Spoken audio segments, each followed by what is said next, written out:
Supreme কোর্টে Bihar SIR মামলা, মৃতদের নাম যুক্ত হয়েছে ভোটার তালিকায়। কপিল সিব্বলের তরফে এমনটাই জানানো হয়েছে। অভিযোগকারীরা কোথায় তালিকা দিন, এমনটাই জানিয়েছেন বিচারপতি সূর্যকান্ত মিশ্র। আপনাদের জানিয়ে রাখবো, এসআইআর মামলা সুপ্রিম কোর্টে। কপিল সিব্বল তিনি যেমনটা বলেছেন যে নির্বাচন কমিশনের দায়িত্ব ভোটার তালিকা থেকে কেন নাম বাদ তা ভোটারকে জানানো।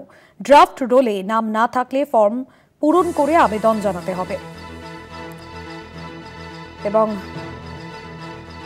যেখানে আমরা দেখেছি যে এসআইআর বিহারে যখন 1 আগস্ট নির্বাচন কমিশনের তরফে যে তালিকা প্রকাশ করা হয়েছিল, সেখানে 65 লক্ষ ভোটারের নাম সেই তালিকা থেকে বাদ পড়ে। যদিও জানানো হয় যে তাদেরকে অন্ধকারে না রেখেই তাদেরকে সমস্ত বিষয়টা জানানো হবে এবং তারা পরবর্তীতে আবেদন জানাতে পারে। তবে কাদের কাদের নাম বাদ গিয়েছে তালিকায় সেই বিষয়ে জানানো হবে না। সুপ্রিম কোর্টে বিহার এসআইআর মামলা, মৃতদের নাম যুক্ত হয়েছে ভোটার তালিকায়। অভিযোগকারীরা কোথায় তালিকা দিন, বিচারপতি সূর্যকান্ত মিশ্র এমনটাই বলেছেন। কপিল সিব্বল তিনি যেমনটা বলেছেন যে নির্বাচন কমিশনের দায়িত্ব ভোটার তালিকা থেকে কেন নাম বাদ গেল তা ভোটারকে জানানো। ড্রাফট রোলে নাম না থাকলে ফর্ম পূরণ করে আবেদন জানানো হয়। 65 লক্ষ নাম বাদ গেলে তারা ফর্ম 6 পূরণ করে আবেদন আবার করতে পারবে। বিহারে 1 আগস্ট নির্বাচন কমিশন যে তালিকা প্রকাশ করে, সেখান থেকেই 65 লক্ষ ভোটারের নাম বাদ গিয়েছিল। আরো বিস্তারিত জানবো, পীযূষ কান্তি নাগ রয়েছেন আমাদের প্রতিনিধি ফোন লাইনে। পীযূষ কান্তি, আমরা দেখেছিলাম নির্বাচন কমিশনের তরফে যখন 1 আগস্ট বিহারের যে ভোটার তালিকা সেখানে প্রকাশ করা এবং সেখানে 65 লক্ষ নাম বাদ গিয়েছিল, এবং এই বিষয়ে সুপ্রিম কোর্ট এবার বিহারের এসআইআর মামলা কি কি বিষয়ে মূলত শীর্ষ আদালতের পর্যবেক্ষণে?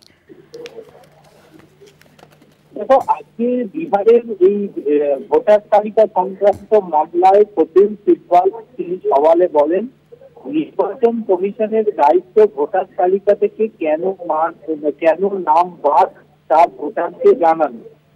ড্রাফট রোলে নাম না থাকলে ফর্ম 6 পূরণ করে আবেদন জানানোর প্রক্রিয়া রয়েছে।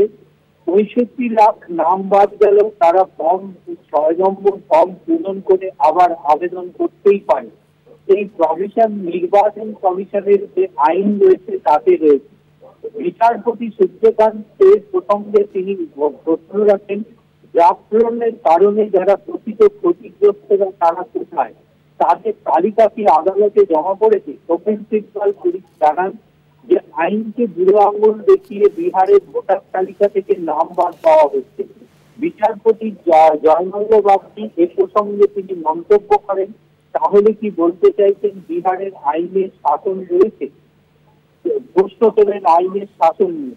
কপিল সিব্বল পরিষ্কার জানান যে আইন অনুযায়ী ড্রাফট রুল তৈরির সময় নথি কখনো চাইতে পারে না, অর্থাৎ ফর্ম 6 দ্বারা তারা আবেদন জানাতে পারে, কিন্তু নথি নির্বাচন কমিশন যে নথি চাইছে ভোটারদের কাছ থেকে তা কখনো চাইতে পারে না।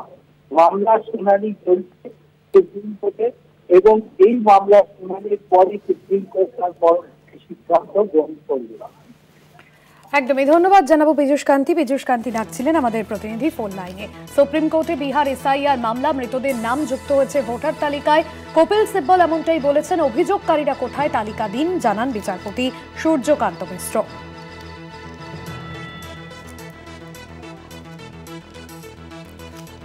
বিহারের যে ভোটার তালিকা প্রকাশ করায় 1 আগস্ট জাতীয় নির্বাচন কমিশনের তরফে, এবং সেখানে দেখা যায় যে 65 লক্ষ নাম বাদ গিয়েছে। আর এই 65 লক্ষ নাম বাদ গেলে তারা ফর্ম 6 পূরণ করে আবেদন আবার করতেই পারে, এমনটাই বলেছেন আইনজীবী কপিল সিব্বল।